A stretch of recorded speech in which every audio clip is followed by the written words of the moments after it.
And they have not won a championship, which you know very well, since 1973. This question might seem a little bit harsh, but are they now the worst franchise in sports, Max? The answer is yes. Unequivocally, they're the worst franchise in sports. They won in January of 73, the 72-73 season. I was born in August of that year. I'm 43 years old. I have yet to see a Knicks championship. Now, New York City, sorry, Cleveland, and many other places, Hong Kong, London, Tokyo, Moscow, whatever you want to mention, let alone L.A., D.C., or Chicago, New York City is the center of the known universe. It is the most important place on earth by any objective measure. And New York City is basketball crazy. It is the #1 sport in the city. Don't believe the hype about the Yankees. They're the hugest franchise and all that, but that's only because the Knicks don't win. Proof. In the late 80s, when Patrick Ewing was leading a very good but not great team, they didn't win any championships, the Knicks got $1,500 a pop for courtside seats. What were the Yankees getting for their best seat at the time, or the Giants? $100, something like that? And it's not even a supply or demand issue, when you look at the number of tickets available. There's no way the Knicks should have been getting 10 times what the Giants and Yankees got, and yet they did it. There has been zero competition until very recently in the 5 boroughs for the fans' affections. The Nets were in Jersey for the longest. There's no competition, and yet with no competition in the most crazy basketball place in the world, which is also the center of the known universe, the ineptitude of this franchise, and forget about just the 43 years no chips, they are frequently a laughing stock. They're not a well-run organization that just fails to go all the way a lot of the time. They are frequently a laughingstock, with James Dolan arguably the worst owner in sports. The Knicks are, in fact, the answer, considering the city, considering the level of basketball interest, and considering their not only futility in the postseason, but their laughingstock status on an annual basis. They are the worst franchise in sports, Stephen A. Smith. I'm going to disagree with you, even though I'm disgusted with my Knicks these days. I'm still going to disagree with you and come to their defense in this regard. There's a Sacramento Kings squad that has been in turmoil. They haven't been in the playoffs in 10 years, and there's nothing else going on in Sacramento. You want to watch baseball, you want to watch football, you got to go an hour, hour and a half away to San Francisco in order to pull that off for Oakland, okay? I look at that. And they don't have any championship on their resume. In football, I look at the Jacksonville Jaguars. They've been to conference finals in 1999. Ever since then, they've got 2 playoff appearances and nothing else to speak of. They've been a moribund franchise on their way to nowhere for many years. I'm going to put them into the equation. I'll stay in the city of New York. And although I'm happy that Todd Bowles is there and I believe that he can help get this turned around, and McCagnon as well, the New York Jets have not won a Super Bowl since 1969. That was Super Bowl III. Joe Namath is still popular in New York because of that, okay? Joe Namath. And that's really what this comes down to. So when I look at it from that perspective, am I happy with the New York Knicks? Absolutely not. But they did go to the finals in 1994. They did go back to the finals in 1999. They did go to the playoffs and win the semifinals of the Eastern Conference playoffs more than 3 years ago, when Mike Woodson was their coach, before Phil Jackson interrupted everything by bringing Derek Fisher in to coach the team. And then after that, Kurt Rambis. And now he's got Jeff Hornacek, and we're wondering when Phil's going to leave for L.A. All of these things are true. But in the end, there's been plenty of franchises that have been worse than the New York Knicks. Is bad as the New York Knicks have been. The stakes. I'll even address the Jets' point. See, every major market, when they have 2 teams, generally you have the heritage franchise, the Yankees, and the clown franchise, most years the Mets, although not recently. The heritage franchise, the Giants, and the clown franchise, most years the Jets. The heritage franchise in New York for basketball is the clown franchise. The Knicks are a clown franchise, and they're the heritage team in the biggest market that is basketball crazy. It is beyond, as a reformed Knicks fan, all I can tell you, because I don't know if I can root for them so long as Dolan owns the team, it is beyond infuriating. It's beyond infuriating. I don't know what else to say about it. He's got to sell the team. Even now, Knicks fans like you are thinking they can make the conference finals. They're not making the conference finals this year. They got no bench. Derrick Rose isn't what he was. I mean, even this year. And because the fans are so loyal to the Knicks and they sell out every game no matter what, they remain a terrible franchise. They're the worst. And they're getting better, and they're still terrible. Well, you're still talking. They went to the playoffs 12 straight years. Eastern Conference Finals during the whole Patrick Ewing era. They went to the finals twice in the 90s. The ineptitude that has really sullied this franchise was for a decade, but I just brought up to you the Jaguars and the Sacramento Kings and others. That's why I can make You're going to compare Jacksonville and Sacramento to New York City? Yes. In terms of ineptitude, yes, I am. Think about the number of fans that they disappoint. Where the Knicks have 20 million fans, how many fans does Sacramento Kings have? Like, think about that. No. Well, you're thinking about, as usual, you're thinking about numbers. I'm thinking about impact. If you're in Sacramento and you have nothing to do but basketball, it's a problem. It's just like the Lakers. They stink now, even though I think they're going in a good direction with Luke Walton. But if that doesn't work out, there's other things to do. If the Rams don't work out, there's other things to do. You're in Sacramento. What you got? You're in Jacksonville. What do you have? So to me, you're making the arguments in terms of populace and how more people, how more people are impacted.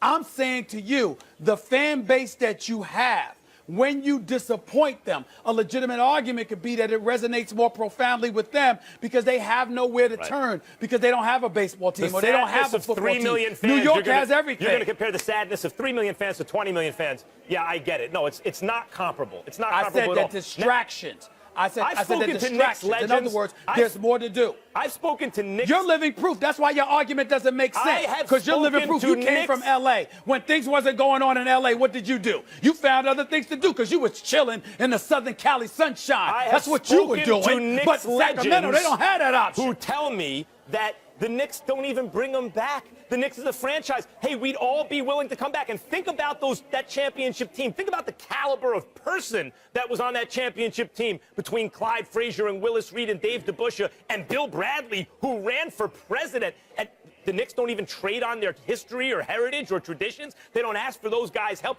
in every single way until very recently. What does that have to do with the price of tea in China? Anyone else, and they're still not run well enough. Well, nobody said they run well enough. What I'm saying is there are other organizations that at least over the last 20 to 25 years that you can legitimately argue have been worse. That's all I'm saying. Ain't nobody saying that the New York Knicks have run their organization. We're saying no, now, that's not true. You got to go back because to the New York 90s. In the 80s. That's right. I'm sorry, it's 2016. I didn't know it was 2030. I said 20 to 25 years. Over 15 years to find any measure of success in a basketball crazy town with a heritage franchise? It's just the worst. It's the worst. Yes. Yes. Well, you say it's the worst because you're personally affected, which so am I. Well, sure. But I look at Sacramento and I say I'd still rather be in New York than Sacramento. I'd still rather be in New York than Jacksonville. Well, yes, but that has nothing to do with the teams. All right, this one's personal, but I enjoy Fired Up Max. Excellent. Welcome back to a special edition of First Take. Stephen A. is live in Believe Land, where the crowd is fired up. There they are, about the World Series and the Cavs getting their rings. Again, we appreciate you guys all coming out. The NBA season kicks off tonight, where the defending champion Cleveland Cavaliers host the New York Knicks. Last month, LeBron said he supported Colin Kaepernick's right to protest the anthem, but he plans on standing, and Carmelo Anthony said he admires Kaepernick's protest but says he will also stand. So unlike the NFL, the NBA has a rule that states players must stand respectfully during the playing of the national anthem before all games. Max, should players be protesting tonight? Yes, and I'll tell you why. The answer is yes, they should, and I'll tell you why. Because they should follow their conscience. And if there are 450 players in the league, 30 teams, 15 players on each roster, 450 players, and 1% of them feel that their conscience is telling them that they want to do this, and I would say based on what we've seen in the NFL, that's a pretty good guess. That's 4 or 5 guys who probably don't want to stand to make a statement.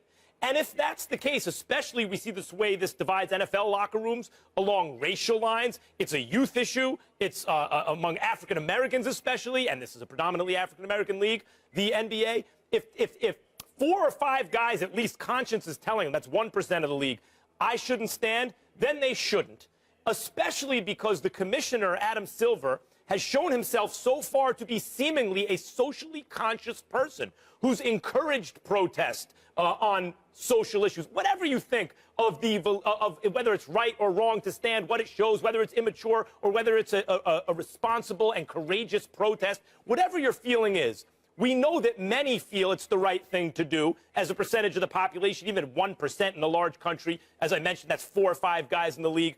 And if Adam Silver is, in fact, this kind of commissioner, and he inherited the rule, in the NFL, you're not obligated to stand. In the NBA, you are by the rule. If he inherited this rule, this is a good excuse to bring it to a head where he can actually either choose not to enforce it, and then we see it's a toothless rule, or he can maybe take it off the books or start that process. So I think it's important that the players follow what they think is right, and based on the numbers, I gotta believe there's at least a handful of players who would think it's right. Max, I'm going to respectfully disagree with you, as shocking as that may be, on this particular issue in terms of whether or not the players should protest tonight. Here's why. First of all, the statements have already been made. They've been made profoundly so. Now we've graduated to a point where we have to start asking ourselves, what exactly are you going to do with the noise that has been made by Colin Kaepernick, Eric Reed, and other various players throughout the NFL community?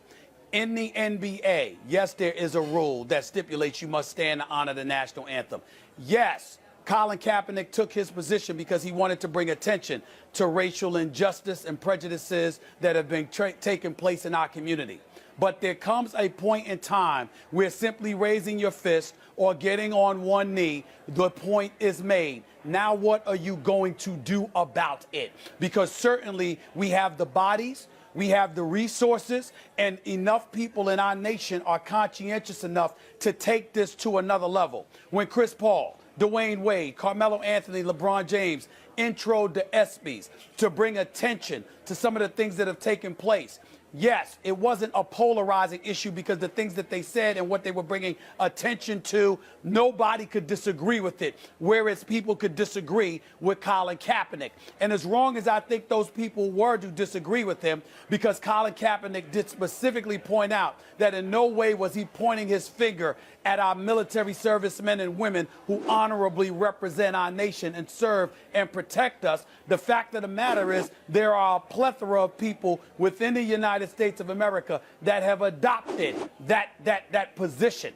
And because they've adopted that position, you never know what the fallout is going to be. And we don't think enough about that sometimes. Certainly that shouldn't dissuade you from taking stances. But at the same time, you've got to reach a point where you're willing to ask yourself, how effective is it going to be, A, and B, what is the potential fallout to the potential benefit of it? We got a presidential election that has clearly divided our nation. You're forced to take one side or another. Colin Kaepernick has forced you to take one side or another. Everybody wants to stand up and tell these NBA players, even the average one or the less than average ones, the ones that are lucky to have a job, all right, take this position and fight for this and fight for that. And ain't a damn one of those individuals going to be around to help pay your bills when you can't find a damn job because you're being ostracized or victimized. I'm taking all of that into consideration. If none of this had ever happened, I would get you. But the fact that Colin Kaepernick and others have made the noise that they've made, and let us not forget that the NBA and the Players Association are in the throes of a collective bargaining agreement. That's what I wanted to bring up. And you got to put yourself in a position where you can make some noise and you don't jeopardize the kind of cachet that you're building with that audience you're looking to patronize your product. You got to take all those things into consideration and be smart. I certainly respect that position. I think it's well thought out. I'm not arguing that you have to take a stance. I'm saying you should follow your conscience. And it's awfully convenient because there's a lot of money on the line in the CBA right now for some to argue to players. I'm not arguing that you're saying that here, but for some to get in players' ears now and say there's a tremendous amount of money on the line. This time, it's inconvenient to follow your conscience, so don't do it. You know, it seems to me like that's an awfully convenient thing to do. And when you get kind of the most credit and when I think you make the most change is when it's inconvenient to follow your conscience, which it would be here. I just think the players should do what they feel is right.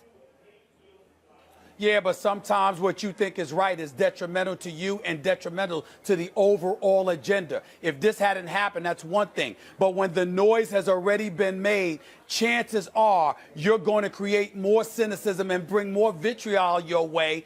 But at the same time, it's not going to be effective. If it was going to really affect change, if it were a LeBron James or somebody of that magnitude, you would have a point. But LeBron James already said he's standing for the national anthem. He's not somebody that's going to take a knee or raise a fist. So if he's already taken that position,